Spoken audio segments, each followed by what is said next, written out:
Welcome to my YouTube channel. आज की video में हम एक्सप्लेन करने वाले हैं नागिन सीजन 7 की लेटेस्ट एपिसोड 48 को। कहानी की शुरुआत कुछ इस तरह से होती है। कहानी की शुरुआत में हम देखते हैं आर्यमन को जब से अपने बाप परमीत की सच्चाई पता चली है तो वो बहुत ज़्यादा ही बीमार हो चुका है और गहरे सदमे में चला गया है। दूसरी तरफ हम देखते हैं परमीत को जब ये बात पता चल चुकी है कि आर्यमन उसकी सच्चाई जान चुका है कि वो चिंगिस्तानी है तो वो आर्यमन को जान से मारने का प्लान बनाते हैं। जब ये बात राधिका को पता चलती है तो वो परमीत और उसके भाई को पकड़ लेती और कहती है कि मैं तुम दोनों को कच्चा खा जाऊंगी अगर तुम में से किसी ने भी आर्यमन की जान लेने की कोशिश की। दूसरी तरफ हम देखते हैं आर्यमन बेहोशी की हालत में अपने कमरे में पड़ा होता है, लेकिन आर्यमन के सामने बार बार वही फीडबैक आ रहा होता है कि उसका अपना बाप उसकी जान लेने के लिए तुल गया और वो चिंगिस्तानी है। आर्यमन नींद में सो रहा होता है और अचानक से उठकर डर जाता है और देखता है कि उसके पास राधिका बैठती है। आर्यमन राधिका को देखकर कहता है कि मेरे साथ बहुत ज़्यादा ही बुरा हुआ है। मैंने हमेशा सबसे पहले अपनी फैमिली को ही चुना, यहाँ तक कि मैं जिससे ज़्यादा मोहब्बत करता था अहाना को, उसको भी मैंने अपनी फैमिली के लिए छोड़ दिया।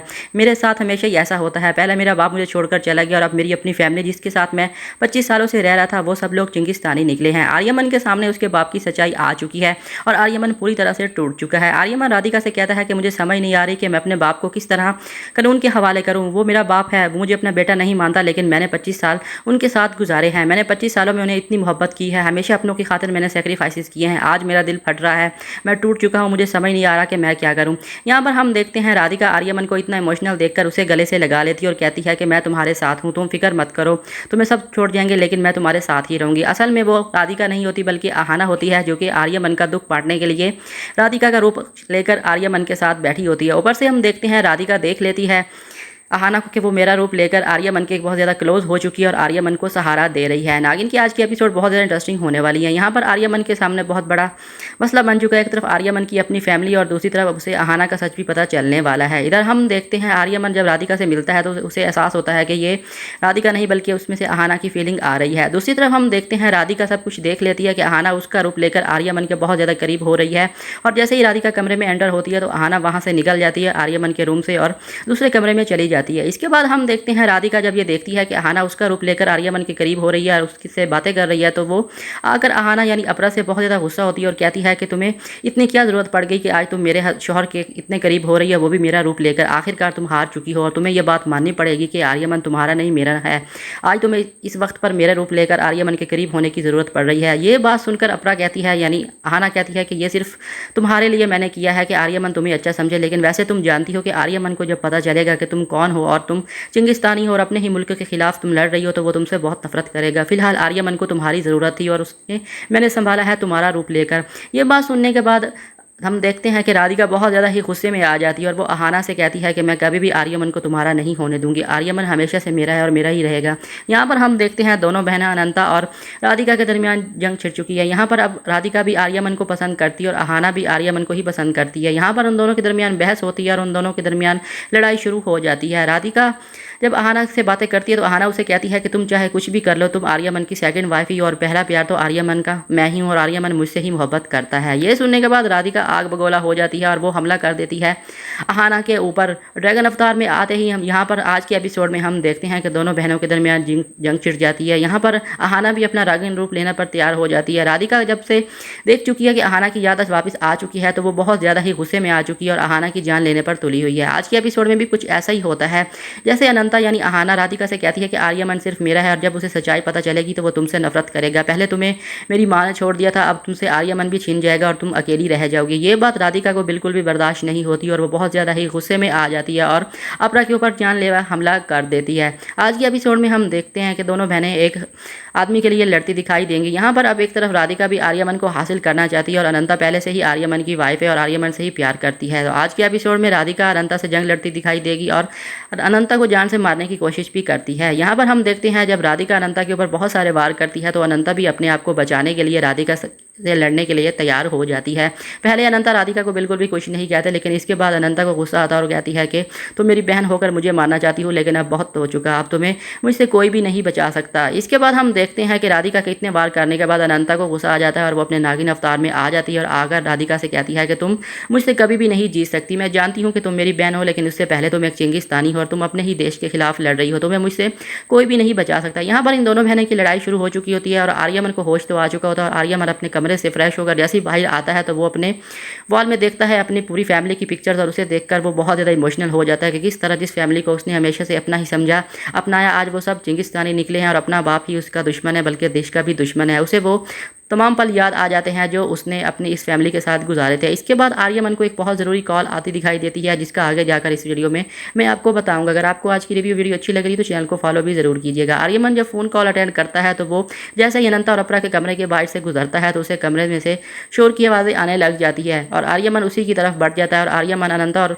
राधिका के कमरे की तरफ जाता दिखाई देता है। इसके बाद हम देखते हैं कमरे में राधिका और अपरा बहुत ज़्यादा ज़ोर ज़ोर से लड़ रही होती है और आर्यमन कहता है कि पता नहीं इस कमरे में इतनी शोर की आवाज़ें क्यों आ रही है, तो वो उस कमरे में जाने का फैसला करता है। यहाँ पर अब दोनों बहनें एक इंसान के लड़ती दिखाई दे रही हैं। आर्यमन जैसे ही कमरे में एंटर होता है तो वो अपरा और राधिका यानी अनंता को लड़ता हुआ देखकर हैरान हो जाता है और उसे रोकने की कोशिश करता है और उनसे पूछता है कि आखिर तुम लोग जाहिलों की तरह किस बात पर लड़ रही हो, आखिर तुम लोगों की क्या ऐसी चीज़ है जो तुम लोग आज इस तरह लड़ रहे हो, सुबह से ही तुम लोग बस लड़े ही जा रहे हो, मुझे तुम दोनों की समझ नहीं आती, कभी तुम दोनों बहनें बन जाती हो और कभी दोनों दुश्मनों की तरह लड़ने लग जाती हो। यहाँ पर आर्यमन राधिका से कहता है कि तुम अपरा के साथ हर वक्त ऐसा क्यों करती हो, कभी उसे घर से जाने के लिए कहती हो और कभी उसके साथ दुश्मनों का जैसा बर्ताव कर रही हो, आखिर तुम दोनों के दरमियान क्या चल रहा है। यह आर्यमन बहुत गुस्से से अपरा से भी पूछता है यानी अनंता से भी पूछता है कि आखिर तुम लोग क्यों लड़ रही हो। तो यहाँ पर राधिका और अपरा आर्यमन के साथ ये बात करती हैं कि हम दोनों को एक ऐसी चीज़ पसंद आ चुकी है जो कि हम रखना चाहते हैं। तो आर्यमन उनसे पूछता है कि ऐसी कौन सी चीज़ है जो तुम दोनों को ही पसंद आ चुकी है और तुम दोनों उस चीज़ के लिए लड़ रहे हो। यहाँ पर राधिका और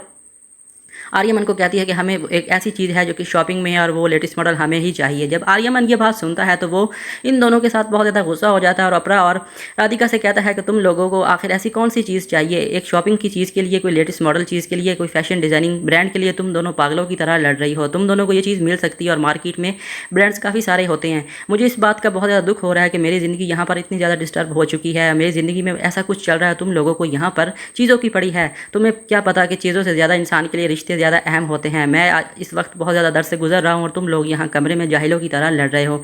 मैंने हमेशा चीज़ों से ज़्यादा अपनों को तरजीह दी है, मैंने आज अपना सब कुछ खो दिया है। जब अपने आप से दूर चले जाते हैं तो आपके पास कुछ भी नहीं बचता। यहाँ पर मैंने अपनी ज़िंदगी में हर चीज़ खोई है, अपना बाप खोया है, यहाँ तक कि सब कुछ वो चीज़ जो मुझे पसंद थी और जिन अपनों से मैं प्यार करता था आज सब मुझसे दूर जा चुके हैं। मैं इतनी तकलीफ़ में हूँ और तुम लोग एक छोटी सी चीज़ के लिए लड़ रहे हो, मुझे तुम दोनों से ये उम्मीद नहीं थी। आर्यमन राधिका और अपरा से कहता है कि किसी को खोने की फीलिंग क्या होती है मुझसे बेहतर कोई नहीं समझ सकता, और जो सबसे प्यारी चीज़ आपसे दूर चली जाए, ख़ास तौर पर वो रिश्ते जिनके लिए आप जीते हैं वही आपको धोखा दे दे, तो इससे बुरी फीलिंग कोई नहीं होती।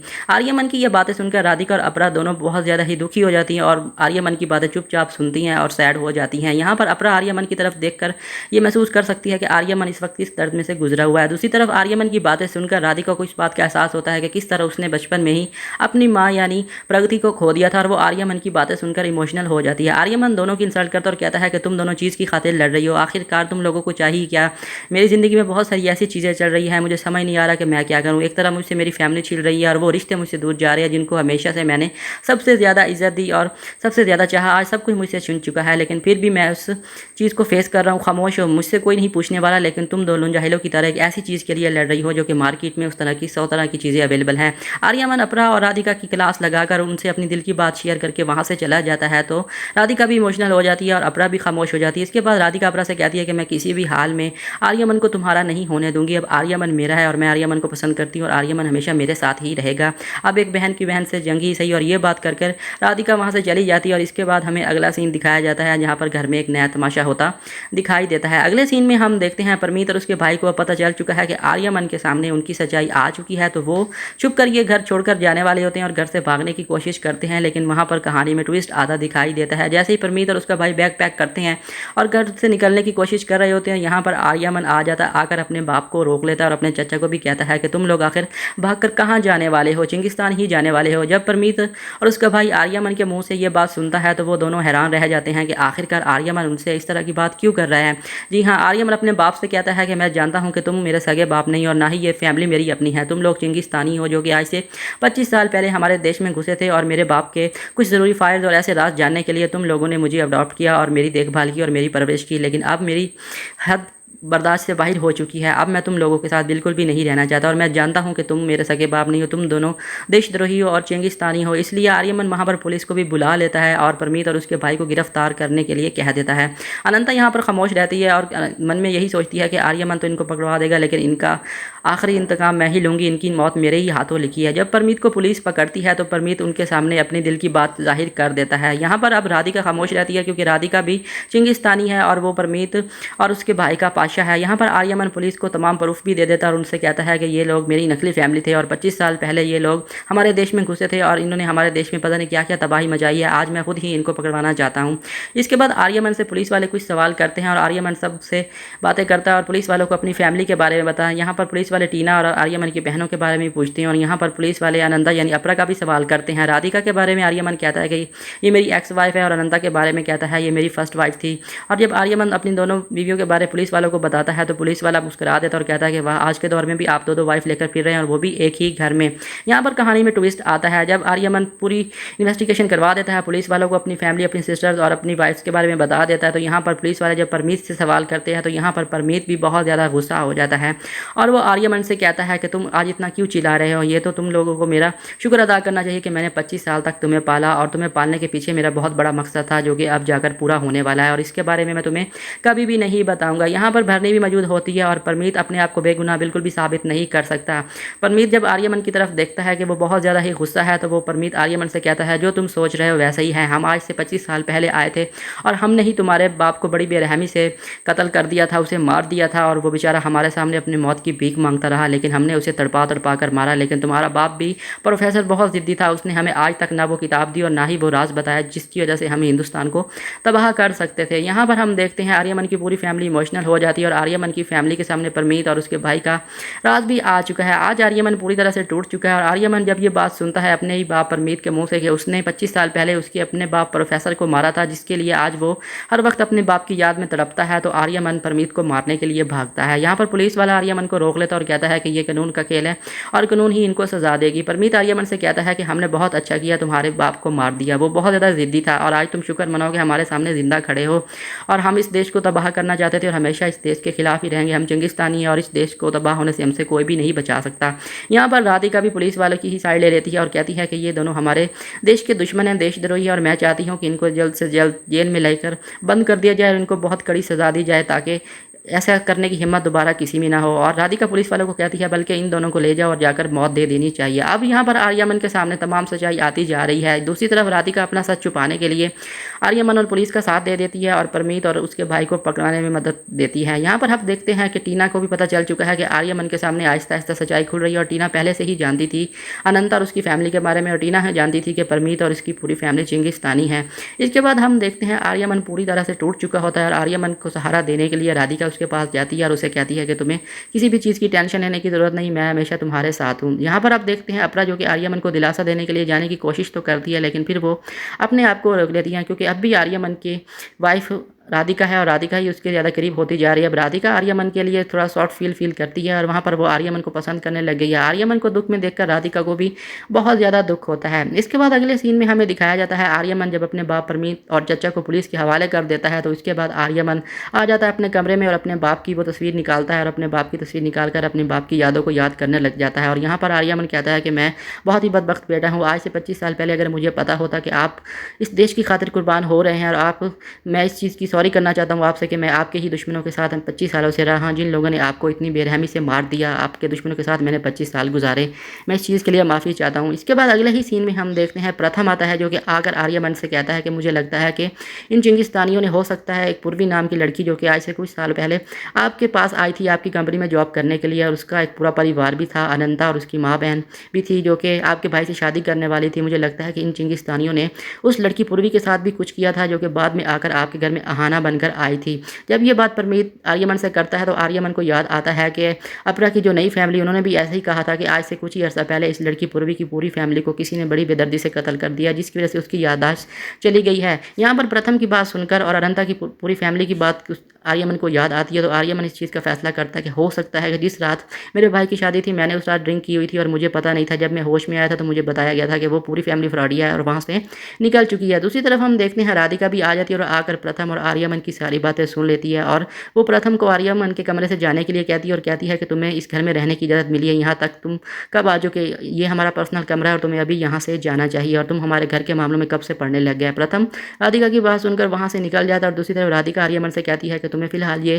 फजूल बातें सोचने की ज़रूरत नहीं है। जो कुछ भी इस फैमिली में हुआ है, जो कुछ भी प्रथम अंकल ने किया है, वो बहुत ज़्यादा ही गलत है और मैं जानती हूँ कि तुम इस वक्त बहुत बड़े सदमे में हो, लेकिन तुम अपना ख्याल रखना, मैं हमेशा तुम्हारे साथ ही हूँ। इसके बाद हम देखते हैं राधिका अपना अगला प्लान अंजाम देने वाली है। दूसरी तरफ हम देखते हैं राधिका इसके बाद पुलिस स्टेशन दिखाई देती है, जहाँ पर उसने परमीत और उसके भाई को पकड़वाया और राधिका वहाँ पर जाती है और परमीत और उसका भाई राधिका के सामने हाथ जोड़ते हैं और कहते हैं कि हमें जैसे भी हो सके इस मुश्किल से निकालो, हमें यहाँ से बाहर निकालो, वरना हम तुम्हारी सच्चाई बता देंगे और तुम्हें भी जेल में डाल देंगे। हम सबको बता देंगे तुम ही चिंगिस्तानी और तुम ही हमारा पाशा हो। जब ये बात परमीत करता है तो राधिका गुस्से में आ जाती है और उन दोनों से कहती है कि तुम शायद नहीं जानते कि अभी मैंने बहुत से काम करने हैं, मैं तुम लोगों को यहाँ पर फांसी भी दिलवा सकती हूँ और बाहर भी निकाल सकती हूँ। यहाँ पर परमीत कहता है अगर तुम्हें नाग मंदिर का द्वार खुलवाना है तो तुम्हें महासपेरे को बुलाना होगा, क्योंकि जब ये बात राधिका परमीत के मुँह से सुनती है तो वो सोचती है कि तुम्हें उस मंदिर का कैसे पता। परमीत कहता है कि हम कोई कच्चे खिलाड़ी नहीं है, हमें तुम्हारे बाप एरोल पाशा ने बहुत सारे ऐसे राज हैं जो हमने यहाँ से पता लगाए थे। इसके बाद अगले ही सीन में हम देखते हैं आर्यमन के टूटने के बाद अहाना यानी अपरा भी बहुत ज़्यादा ही इमोशनल होती है और अगले सीन में हमें दिखाए जाते हैं आर्यमन और अपरा के कुछ ऐसे सीन जो कि आज के एपिसोड को चार चांद लगा देते हैं। यहाँ पर अपरा को ख्वाब आता है कि आर्यमन ने उसे माफ़ कर दिया है और वो दोनों अब एक हो चुके हैं। नागिन सीजन 7 की आज की एपिसोड बहुत ज़्यादा इंटरेस्टिंग रही, क्योंकि आज की एपिसोड के बाद इस सीज़न के बाकी सिर्फ लास्ट 2 एपिसोड बच चुकी हैं। यहाँ पर आर्यमन और अपरा की केमिस्ट्री दिखाई गई है और ये नागिन सीजन 7 का सबसे फाइनल कपल भी माना जाता है। यहाँ पर अपरा को ख्याल आता है कि आर्यमन उसके पास आ चुका है और सब कुछ ठीक हो रहा है और वो अपरा का बस ख्याल ही होता है। इसके बाद अगले सीन में हम देखते हैं अपरा आर्यमन के ख्यालों में ही खोई होती है। अब अपरा आर्यमन के भी काफ़ी ज़्यादा फील करती है और सोचने लगी है कि कैसे आर्यमन के सामने वो अपने आप को बेगुनाह साबित करे। इसके बाद अगले सीन में हम दिखाई दिया जाता है कि अपरा ख्याल में होती है आर्यमन के और ऊपर से आर्यमन भी आ जाता है और आकर अपरा से कहता है कि अपरा मुझे लगता है कि तुम्हारे साथ ज़रूर कुछ गलत हुआ है, तुम्हारी मेमोरी चली गई है, लेकिन मैं जानता हूँ कि तुम्हारे साथ ज़रूर कुछ गलत किया गया है और ये गलत किसी और ने नहीं, मेरे बाप परमीत नहीं किया है। ये बात सुनकर अपरा खामोश हो जाती है और आर्यमन अपरा से कहता है कि मुझे लगता है कि तुम्हारे साथ बहुत ज्यादती हुई है।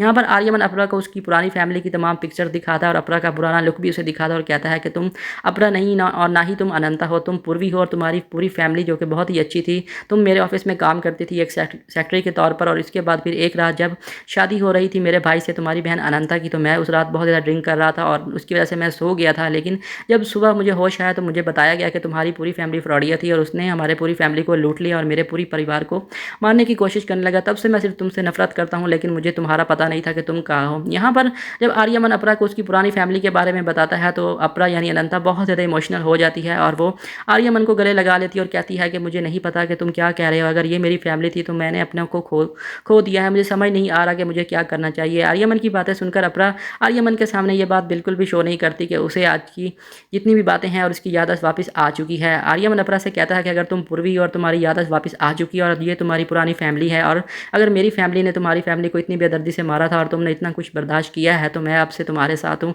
और मैं तुम्हें इस बात का यकीन दिलाता हूँ कि आज के बाद तुम्हारे साथ कुछ भी बुरा नहीं होगा और मेरी वजह से और मेरी फैमिली की वजह से तुम्हारी आंखों में कभी भी आंसू नहीं आएगा। जब आर्यमन अपरा यानी अनंता से इतनी बात शेयर कर देता है, अब आर्यमन के सामने चीज़ें क्लियर हो रही हैं। आर्यमन को अपने बाप की सच्चाई पता चल चुकी है और आर्यमन को यह भी पता चल चुका है कि पूर्वी की फैमिली भी बेकसूर थी और पूर्वी की इस फैमिली के साथ भी मेरे घर वालों यानी चिंगिस्तानी बाप ने ही कुछ किया था। इसके बाद अपरा आर्यमन से कहती है कि तुम फिलहाल इस रूम से बाहर चले जाओ, क्योंकि मैं फिलहाल अकेला रहना चाहती हूँ और वैसे भी तुम्हारी वाइफ राधिका आ गई तो वो आकर फिर से मुझ पर इल्ज़ाम लगाएगी और तुम्हें भी बातें सुनाएगी। मैं फिलहाल अकेला रहना चाहती हूँ और तुम अपने रूम में जाओ। आर्यमन अपरा से कहता है कि तुम अपनी मेमोरी को वापस लाने की कोशिश करो, मैं जानता हूँ कि तुम वही पूर्वी हो जो आज से कुछ अर्सा पहले मुझे मिली थी और तुम्हारे साथ जो कुछ भी हुआ है बहुत ज़्यादा बुरा है और तुमने इतना कुछ बर्दाश्त किया है।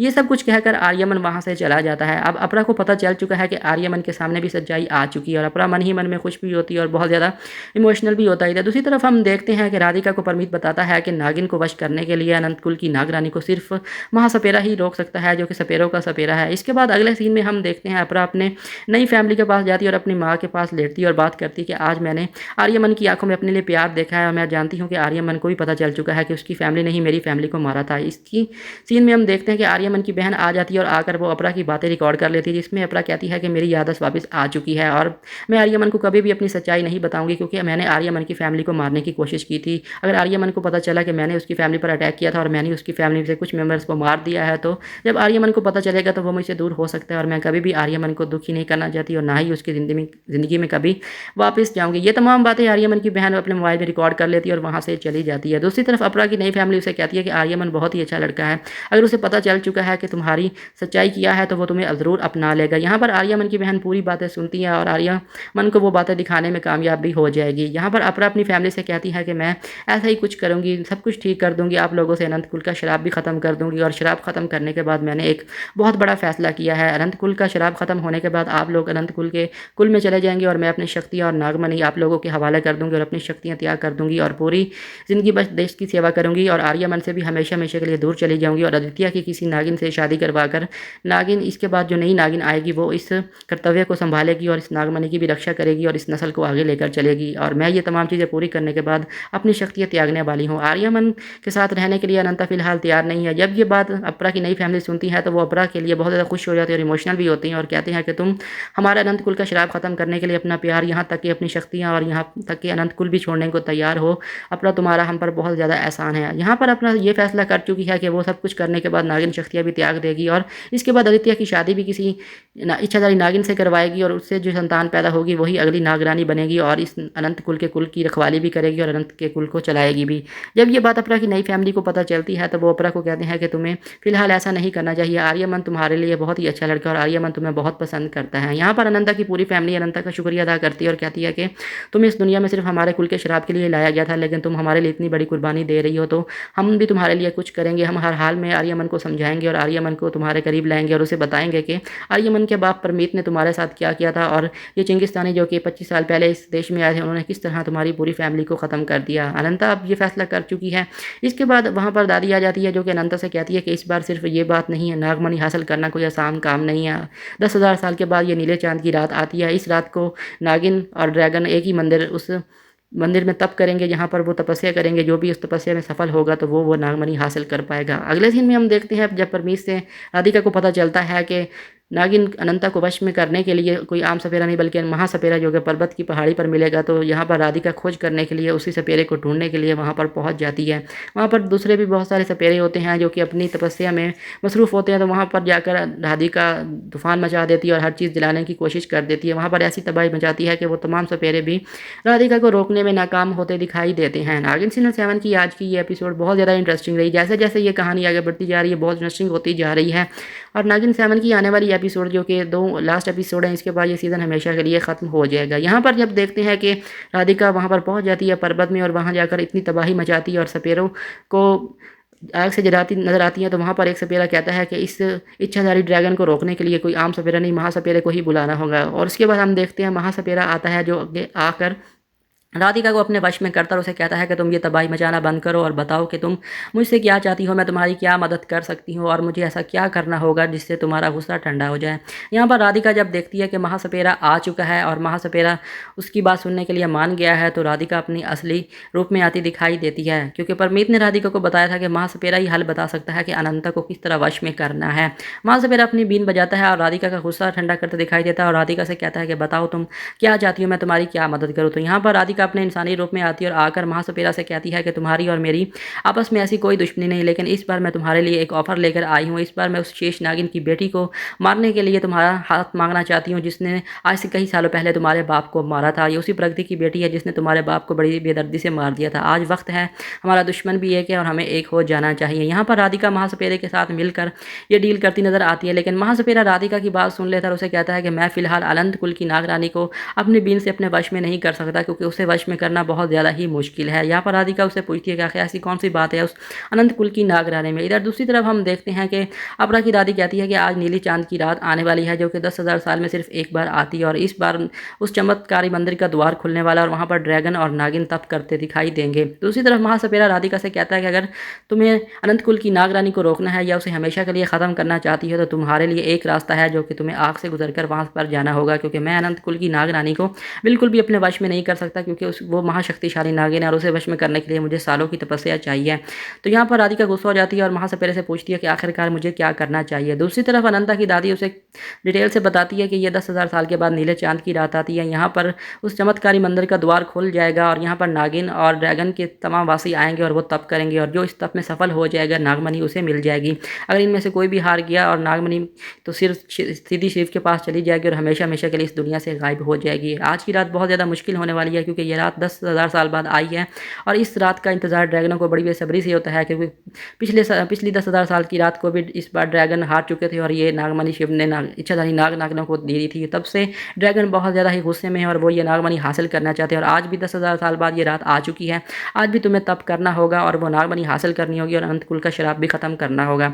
इसके बाद हम देखते हैं महासपेरा का सीन। वो राधिका से कहता है कि अनंत कुल की नागरानी को सिर्फ एक ऐसी नागिन मार सकती है जो कि आज से कई सालों पहले आई थी और वो इस नागलोक की सबसे जहरीली नागिन है जिसका नाम विष है। तुम्हें उसे लाना होगा, अपने साथ मिलाना होगा। उसका जहर इतना है कि अगर वो किसी इच्छाधारी नागिन को भी डस ले तो वो वहीं मौके पर मर जाएगी। यहाँ पर राधिका को महासपेरा कहता है कि वो जहाँ वहाँ मिलती हैं जहाँ पर गहरी खाइयाँ हैं और वहाँ पर जहन्नम उसका ठिकाना है और तुम्हें वहाँ पर ही वो जहरीली नागिन मिल सकती हैं। वहाँ में तुम्हें आग के दरिया से गुजरना होगा। दूसरी तरफ अपना की दादी डिटेल से बताती है कि ये रात बहुत ज़्यादा ही मुश्किल होती है। यहाँ पर तप, त्याग और तांडव करना पड़ता है। यहाँ पर ड्रैगन का सरदार भी आता है और यहाँ पर नागिन को भी अपना बलिदान देना पड़ता है। दूसरी तरफ राधिका उस महासपेरे से पूछती है और ये बात मालूम करने में सफल हो जाती है कि आखिरकार विष कहाँ मिलेगी। राधिका जब अपनी दादी की पूरी बात सुन लेती है अपरा तो उससे कहती है कि मैं ये हर हाल में करूँगी और हर हाल में इसको निभाऊंगी। महासपेरा राधिका से कहता है कि तुम्हें वहाँ पर संभल कर जाना होगा क्योंकि वो जिस आग में रहती है वो आग तुम्हारी आग से भी कहीं ज़्यादा गुना खतरनाक हो सकती है। अब राधिका उस जहरीली नागिन विष को ढूंढने के लिए जाएगी। इसके बाद जब अनंता को उसकी दादी बता देती है और आज रात बहुत ज़्यादा मुश्किल होने वाली है, 10,000 साल की रात है, तो अनंता शिव मंदिर पहुंचती है और अपने माँ के सामने रोती है और उससे कहती है कि आज मेरे लिए बहुत बड़ा इम्तिहान है। आज मैं उस दुश्मन से लड़ने जा रही हूँ जो कि मेरा अपना खून है, बल्कि मेरी अपनी बहन राधिका है जो कि ड्रैगन बन चुकी है और दुश्मन मुल्क के साथ है। इसके बाद अगले सीन में हम देखते हैं राधिका महासपेरे से अनंता को ख़त्म करने के लिए उसी जगह पहुंच जाती है और वो नागलोक की सबसे शक्तिशाली विषैली नागिन को ढूंढने में निकल जाती है। जहां पर वो पहुंचती हैं वहां पर बहुत सारी आग होती है और वो आग के दरिया में रहने वाली एक बहुत ज़्यादा ही खतरनाक नागिन होती है। लेकिन जब राधिका वहां पहुंचती है तो वो हार नहीं मानती और आखिरकार उस नागिन को ढूंढने में सफल हो जाती है। जब राधिका उसके लोक में जाती हैं तो वहाँ पर वो विषैली नागिन भी अपने बल से बाहर आती है जो कि एक आग के दरिया में रह रही होती है और यहाँ से आज की नागिन के एपिसोड में ट्विस्ट आता है। इधर दूसरी तरफ आर्यमन न्यूज़ ब्रेक कर देता है अपने चैनल पर और पूरे देश को बता देता है कि जो चिंगिस्तानी मेरी फैमिली थी वही हमारे देश के दुश्मन है। वो मेरे घर में 25 सालों से रह रहे थे और मैंने उनको पकड़वा दिया। अब आर्यमन के सामने भी तमाम सच्चाई आ चुकी है। अगले सीन में हम देखते हैं राधिका पहुंच जाती है विष के पास और यहाँ पर विष और राधिका के दरमियान एक महायुद्ध होता है और यहाँ पर लड़ाई के दरमियान राधिका भूल जाती है क्योंकि उसे महासपेरे ने बताया था कि वो एक ऐसी विषैली नागिन है जिसके ढंग से अगर कोई इच्छाधारी नागिन भी आ जाए तो वो भी मर जाती है। यहाँ पर हम देखते हैं कि अनंता को बचाने के लिए राधिका अपनी जान खतरे में डाल देती है और विष से आखिरकार हार जाती है और विष उसको जब डसती है तो राधिका का हाल बेहाल हो जाता है और राधिका को याद आता है कि उसे महासपेरे ने कहा था कि वो बहुत ही खतरनाक नागिन है और उसके जहर से एक इच्छाधारी नागिन भी मर सकती है। यहाँ पर अब हम दिखाते हैं कि यहाँ पर आज के एपिसोड में एंट्री होती है विष की, यानी जो कि इस नागलोक की सबसे ज़्यादा विषैली नागिन है और वो अपने असली रूप में आती दिखाई देती है। यहाँ पर विष जब अपने रूप में आती है तो वो राधिका को देखती है और उससे पूछती है कि आखिर कौन हो तुम और इतने अरसे बाद तुमने मुझे यहाँ वापस फिर क्यों बुलाया है, आखिर कौन सा ऐसा काम है जो तुम मुझसे करवाना चाहती हो। यहाँ पर जब विष राधिका को डसती है तो राधिका की हालत ख़राब हो जाती है और राधिका मौत के मुंह में जाने वाली होती है तो विष उससे पूछती है कि तुम आखिरकार कौन हो जो कि अपनी मौत को गले लगाकर आई और मुझसे हाथ मिलाने की कोशिश कर रही हो। यहाँ पर राधिका विष से कहती है कि तुम्हारा और मेरा मकसद एक ही है। आज मैं तुमसे उस दुश्मन को ख़त्म करने के लिए मदद मांगने आई हूँ जिसने बरसों पहले तुम्हारे साथ गलत किया था। यहाँ पर वो विष को बताती है कि आज मुझे उस नागिन की बेटी को ख़त्म करना है जो कि तुम्हारी सबसे बड़ी दुश्मन थी। जब विष राधिका के मुंह से अपने दुश्मन की बात सुनती है तो उससे पूछती है कि तुम किस नागिन की बात कर रही हो। तो यहाँ पर हम देखते हैं विष जब राधिका को डसती है तो वो बहुत ज़्यादा ही निढाल हो जाती है और उसकी जान जाने वाली होती है तो विष उसका जहर वापस निकाल लेती है और उससे पूछती है कि तुम किस दुश्मन की बात कर रही हो। यहाँ पर राधिका विष से कहती है कि मैं उस दुश्मन की बात कर रही हूँ जिससे तुम्हारी सदियों पुरानी दुश्मन है, वो इच्छाधारी शेष नागिन प्रगति जिसने पहले तुम्हें कई बार युद्ध में हराया है और वो तुम्हारी सबसे बड़ी दुश्मन थी और नागमणि को भी हासिल न करने में उसने तुम्हें रोका था। आज उसी की बेटी से इंतकाम लेना है। आज हमें अतीत फिर एक करके लाया है, मैं अभी उसी को मानना चाहती हूँ और वो भी तुम्हारी दुश्मन है, प्रगति की बेटी अनंता। जब ये बात विश सुनती है तो वो राधिका से कहती है कि आज बरसों बाद मुझे अपना बदला लेने का मौका मिला है और मैं तुम्हारी मदद करूँगी, बताओ तुम मुझसे क्या चाहती हो। यहाँ पर राधिका और विश अब एक हो जाएंगी और राधिका विश से कहती है तुम्हें बस कुछ नहीं करना, आज 10,000 साल की रात है, नीले चांद की रात, और मैं और अनंता तप करने वाले और तुमने किसी न किसी तरह करके अनंता को ये तप करने से रोकना है। यहाँ पर विश को याद आ जाता है कि किस तरह अनंता की माँ प्रगति ने उसको धूल चटाई थी और किस तरह उसने उसको नागमणि हासिल करने में रोका था। यहाँ पर विश खुश हो जाती है और राधिका से कहती है कि मैं तुम्हारा ये काम करूँगी, आज तुमने मुझे खुश कर दिया और मेरी बरसों पुरानी दुश्मन की बेटी को मेरे सामने लाकर खड़ा कर दिया और उसको मारने में मुझे सबसे ज़्यादा मज़ा आने वाला है। इसके बाद अगले सीन में हम देखते हैं आर्यमन जो कि अनंता की तस्वीर लेकर बहुत ज़्यादा इमोशनल हो जाता है। आर्यमन के सामने भी अब अनंता की सच्चाई आ चुकी है और अनंता की तस्वीर देखकर जब आर्यमन रो रहा होता है और अनंता से कहता है कि मैंने हमेशा तुम्हें गलत समझा, तुम हर हाल में मेरे सामने आई, पूर्वी बनकर आई, आहना बन के आई, लेकिन मैंने कभी भी तुम्हारे प्यार को नहीं समझा। जब आर्यमन अनंता की तस्वीर देखकर उसे सॉरी कर रहा होता है और बहुत ज़्यादा इमोशनल हो रहा होता है तो वहाँ पर हम देखते हैं टीना, पिंकी और आर्यमन की बहनें आ जाती हैं और आकर आर्यमन से कहती हैं कि अब आपको रोने की कोई ज़रूरत नहीं है, अब आपकी ज़िंदगी में लकी टाइम आ चुका है। आपको आज एक ऐसी बात बताने जा रहे हैं जिसे सुनकर आप बहुत ज़्यादा खुश हो जाएंगे। यहाँ पर आर्यमन की बहनें और टीना उसे कहती हैं कि जितना प्यार आप आहना भाभी से करते हैं, आहना यानी अनंता भी आपसे उतना ही प्यार करती हैं। यहाँ पर वो आर्यमन को वो वीडियो दिखा देती हैं जहाँ पर अनंता अपने प्यार का इजहार कर रही होती है और उसमें कह रही होती है कि मैं आर्यमन को अपनी सच्चाई नहीं बता सकती, मैं आज भी आर्यमन से उतनी प्यार करती हूँ और मेरी याददाश्त वापस आ चुकी है।